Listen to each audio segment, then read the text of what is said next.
अवकाळी पावसाचं सावट आणखी किती दिवस? कोणत्या जिल्ह्यांना वादळी पाऊस झोडपणार? हवामान विभागाने नेमका काय इशारा दिलाय सगळं जाणून घेऊ. महाराष्ट्रातील अनेक जिल्ह्यांवर अवकाळी पावसाचं सावट सध्या ओढावलंय. हवामान विभागानं 19 मार्चला देखील काही जिल्ह्यांसाठी ऑरेंज अलर्ट जारी केलाय. वादळी वाऱ्यांसह जोरदार पाऊस आणि त्याचबरोबर काही ठिकाणी गारपिटीचा अंदाज सुद्धा वर्तवण्यात आलाय. 18 मार्चला नाशिक, हिंगोली, बुलढाणा, जळगाव या भागांमध्ये वादळी वारे आणि विजांच्या कडकडाटासह 2 तास जवळपास पाऊस झाला. यात केळीच्या बागा, त्याचबरोबर काढणीला आलेली अनेक पिकं यांचं नुकसान झालं. यामध्ये गहू असेल, भाजीपाला, त्याचबरोबर हरभरा, करडई या पिकांना चांगलाच फटका बसला. अवकाळी पावसाचं हे सावट आणखी किती दिवस असणार आहे? कारण शेतकरी चिंतेत आहे. त्यामुळे IMDने जारी केलेल्या मॅपनुसार पावसाची पुढच्या काही दिवसांसाठी नेमकी काय परिस्थिती आहे जाणून घेऊयात. 20 तारखेनंतर महाराष्ट्रात पावसाचा जोर कमी होणार असल्याचं दिसतंय. 19 तारखेला मात्र राज्यातील काही जिल्ह्यांना हवामान विभागानं ऑरेंज अलर्ट जारी केलाय. 19 तारखेला महाराष्ट्रातील काही जिल्ह्यांमध्ये तुफान मेघगर्जनेसह पाऊस पडेल असा अंदाज हवामान विभागाने वर्तवलाय. यामध्ये जळगाव, संभाजीनगर, नाशिक, अहिल्यानगर, जालना, बीड, हिंगोली, नांदेड आणि परभणी या भागांमध्ये मेघगर्जनेसह विजांसह पाऊस पडेल असा अंदाज हवामान विभागाने दिलाय.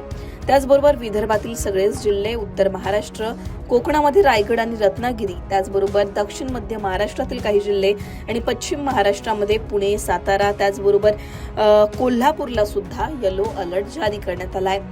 19 तारखेला राज्यातील सगळ्याच जिल्ह्यांमध्ये पावसाचा सावट असेल असं हवामान विभागाने सांगितलंय. 20 तारखेला मात्र पावसाचा जोर कमी होणार असल्याचं दिसतंय. 20 तारखेला यवतमाळ, चंद्रपूर, नांदेड, लातूर, धाराशिव आणि सोलापूरमध्ये पावसाचा येलो अलर्ट आहे.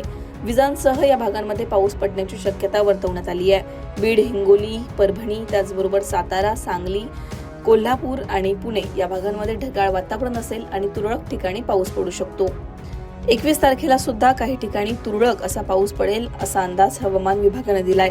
21 तारखेला लातूर, धाराशिव, सोलापूर, सांगली, कोल्हापूर आणि सिंधुदुर्ग या भागांमध्ये ढगाळ वातावरण असून काही ठिकाणी विजांसह पाऊस बरसू शकतो. 22 तारखेला महाराष्ट्रातील तापमानात पुन्हा एकदा वाढ होऊन अनेक जिल्ह्यांमध्ये उष्णतेच्या लाटेचा इशारा हवामान विभागाने दिलाय. 20 तारखेनंतर पावसाचा जोर कमी होणार आहे आणि त्यानंतर उष्णतेची लाट अनेक भागांमध्ये येऊ शकते.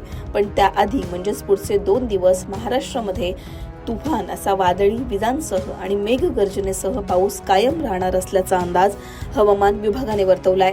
तुमच्या भागामध्ये सध्या पाऊस पडतोय का? तिथे कशा प्रकारचं वातावरण आहे हे कमेंटमध्ये सांगायला विसरू नका.